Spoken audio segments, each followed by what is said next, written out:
मूंग दाल की हलवे की रेसिपी आपने इंटरनेट पे बहुत देखे होंगे, लेकिन इतना आसान और सरल तरीका आज मैं बताने जा रही हूँ। शायद ही आपने पहले आने वाले 30 त्योहारों के लिए आपका ये बेस्ट रेसिपी बन सकता है, जिसे बनाना है बहुत आसान। अगर आप पहली बार भी ये रेसिपी ट्राई कर रहे हो तो ये आपका रेसिपी परफेक्ट बनने वाला है।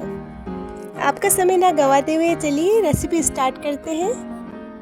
इस रेसिपी को बनाने के लिए हमने लिया है बिना छिलके वाला मूंग का दाल। इसे हम 2-3 बार पानी से अच्छी तरीके से धो लेंगे। धो के इसे 5 से 10 मिनट तक फूलने के लिए 10 मिनट तक दाल को रखने के बाद हम इसे देखते हैं, ये हल्का सॉफ्ट हो चुका है। इस दाल को 10 से 15 मिनट ही भिगो के रखना है। घंटों भिगोने का इसमें कोई झमेला नहीं है। थोड़ा देर भिगोने से ही ये अंदर से सॉफ्ट हो जाता है। अब एक कढ़ाई में इसे बिना घी के ही हम सुखा लेंगे। हीट हमें मीडियम ही रखना है। मीडियम हीट में सारी दालों को अच्छी तरीके से सुखा लेना है। लगभग 10 से 15 मिनट इसे अच्छे तरीके से सुखाने के बाद इसका कलर हल्का हल्का चेंज होने लगेगा। आप देख पा रहे हैं इसका कलर चेंज होते हुए। अब कढ़ाई को नीचे उतार लेंगे और इस दाल को एक प्लेट में डालकर ठंडा होने के लिए रख देंगे। आप चाहे तो पंखे के नीचे भी रख सकते हैं ताकि ये जल्दी से ठंडा हो जाए। जब ये ठंडा हो जाए फिर इसे एक मिक्सी का जार लेके इसे हम पीस लेंगे। आपको इसका फाइन पाउडर नहीं बनाना है। मिक्सी को पल्स मोड में चला के आपको दरदरा ही बनाना है। आपने देखा होगा मूंग दाल का हलवा बहुत ज़्यादा बारीक नहीं होता, थोड़ा दरदरापन रहता है। इसीलिए हमें उसी टेक्सचर का पीसना होगा। हमने पीस लिया है, आप देख पा रहे हैं पेस्ट बिल्कुल बारीक नहीं है। सूजी से थोड़ा मोटा इसे रखना है। अब ये पाउडर को रखते हैं साइड में। अब बढ़ते हैं दूसरे स्टेप में। अब हमने एक मोटी तली की कढ़ाई लिया है और इसे रखा है गरम करने। अब ये जब गरम हो जाए डालेंगे 1 कप चीनी। आप इसमें मेजर करके ही डालें। ये दाल का पाउडर भी लगभग इस कप का 1 कप ही होगा और उस कप के लिए मैंने 1 कप चीनी लिया है और उसी कप से 1 कप पानी। अब हम इसका चाशनी बना लेंगे। चाशनी आपको 2 तार 1 तार की नहीं बनानी है, नॉर्मल चिपचिपी सी चाशनी ही आपको बनानी है। अब इसे लगातार हिलाते हुए चीनी को पिघला लेंगे। जैसे ही चीनी पिघल जाए अब हम इसमें डालेंगे 2 चुटकी भर फूड कलर पाउडर। मैंने येलो कलर लिया है। मूंग दाल का हलवा है तो ऑब्वियसली येलो ही हम यूज़ करेंगे। अब इस कलर को हमने डाला है। आप देख पा रहे हैं कितना अच्छा कलर आया है। आप फूड कलर यूज़ नहीं करना चाहते हैं तो कोई बात नहीं, आप केसर के धागे भी इसमें डाल सकते हैं। चाशनी हमारी गाढ़ी हो चुकी है। अब इस समय इस पाउडर को हम इसमें मिलाएंगे। एक साथ सारा पाउडर नहीं डालना है। दाल का पाउडर को धीरे धीरे स्टर करते हुए पाउडर को मिक्स कर लेना है। अगर हम इकट्ठे सारा डालें तो लम्स पड़ सकती है, इसीलिए हम थोड़ा थोड़ा करके ही मिलाते जाएंगे। आप देख पा रहे हैं चाशनी में बहुत ही अच्छी तरीके से दाल मिक्स हो चुका है। दाल हमारा ड्राई है इसीलिए चाशनी तुरंत सोख लेगा।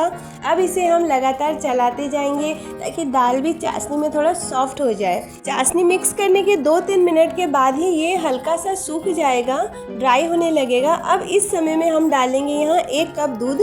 दूध आप नॉर्मल टेम्परेचर का ही रखें और हम एक बार में सारा दूध मिक्स नहीं करेंगे। दूध को भी कम कम करके ही हमें डालना है। पहले आप थोड़ा डालें, फिर उसे मिक्स करें, फिर आप बाद में फिर थोड़ा करके ऐसे करके दूध को मिक्स करें। 1 कप दूध तो इसमें डालना ही है। आप आधा कप दूध डाल के ये पक जाएगा ऐसा नहीं है। आपको इसमें 1 कप दूध का मेज़रमेंट इसको पूरा डालना ही है। जितना 1 कप दूध पकने में टाइम ले रहा है इसका मतलब दाल भी दूध में कुक हो रहा है, क्योंकि दाल हमारा प्रॉपर कुक नहीं हो पाया था। इसीलिए अब इसी प्रोसेस में हम दाल को भी पका लेंगे अच्छी तरीके से और दाल भी सॉफ्ट हो जाएगा। अब ये दूध को भी हम चलाते हुए सुखा लेंगे। बस यही प्रोसेस में थोड़ा टाइम लगता है, इसे ही करना थोड़ा सा हार्ड है। अभी तक हमने इसमें घी नहीं ऐड किया है। आपको हीट इसमें कम ही रखना है। ज़्यादा हीट में ये तुरंत जलने का डर होता है, इसीलिए हीट का प्रॉपर ध्यान रखें और इसे बिना रुके इसे चलाते ही रहना है। बिल्कुल इसमें आपको रुकना नहीं है, पूरा ध्यान आपको इसी में लगाना है। अगर आपने 1 मिनट के लिए भी छोड़ के दूसरा कुछ करने लगे तो ये पक्का तली में चिपक जाएगा, इसीलिए आपको पूरे ध्यान से इसे बनाना होगा। थोड़ी देर के लिए मैंने इसे नीचे उतार लिया है। अब मैंने बिठाया है एक तवा में डाला है थोड़ा घी, और घी डाल के उसमें थोड़े ड्राई फ्रूट्स को रोस्ट कर लेंगे ताकि इसका फ्लेवर थोड़ा निकल के आए अच्छी तरीके से। इस तरीके से रोस्ट करके अगर आप ड्राई फ्रूट को यूज़ करते हैं तो ये खाने में बहुत ही ज़्यादा स्वादिष्ट लगते हैं। मैंने इसमें काजू, किशमिश और थोड़े अखरोट लिए हैं। आप अपने मन चाहे ड्राई फ्रूट इसमें मिक्स कर सकते हैं। अब इन सारे ड्राई फ्रूट्स को इसमें डाल देंगे और डाल के इसे भी अच्छी तरीके से मिला लेंगे, मिक्स कर लेंगे। फिर डाला है 1 चम्मच इलायची का पाउडर, इससे इसमें बहुत ही अच्छी खुशबू आएगी। आप देख पा रहे हैं नीचे थोड़ा तली में चिपकने लग गया ये, जबकि मैंने नीचे उतार लिया, फिर भी ये हल्का हल्का गर्म था, इसी वजह से ये चिपक गया। अब इन ड्राई फ्रूट को अच्छी तरीके से मिक्स करने के बाद इसमें हम डालेंगे लगभग 2 चम्मच देसी घी। अब हम लगातार 2 से 3 बार घी डाल के इस दाल के मिश्रण को भूनेंगे, तभी इसका चिपकाव ख़त्म होगा। आप देख पा रहे हैं घी को डालते हुए हम अच्छी तरीके से इसको मिलाते ही ये एक जगह हो गया, क्योंकि दाल अच्छी तरीके से पक चुका था। अब इसके ऊपर से डालेंगे लगभग 2 चम्मच घी। अब इस घी को डाल के फिर दोबारा से इसे भून लेंगे। आपने एक बात को नोटिस किया होगा, इस हलवे में मैंने घी का बहुत ही कम यूज़ किया है। नॉर्मली मूंग दाल का हलवा पूरा का पूरा जितना दाल है उतना ही घी में बनता है, लेकिन इस रेसिपी में कोशिश किया कि कम से कम घी में इस हलवे को टेस्टी और हेल्दी तरीके से बनाया जा सके। अब एक कटोरी में इसे ट्रांसफ़र कर लेंगे। इसके ऊपर से डेट्स के छोटे छोटे पीसेस काट के इसमें हम डेकोरेट कर लेंगे। फ्रेंड्स, ये हलवा वाकई बहुत ही ज़्यादा स्वादिष्ट बना था, जबकि मैंने भी इसे पहली बार ही बनाया। फ्रेंड्स, आप इस रेसिपी को पहली बार भी बनाएंगे तो आपका बहुत ही परफेक्ट बनेगा।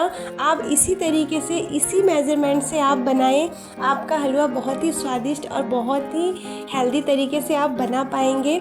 आई होप आज का रेसिपी आपको बहुत पसंद आया होगा। वीडियो पसंद आई हो तो वीडियो को लाइक करके चैनल को सब्सक्राइब करना ना भूलें।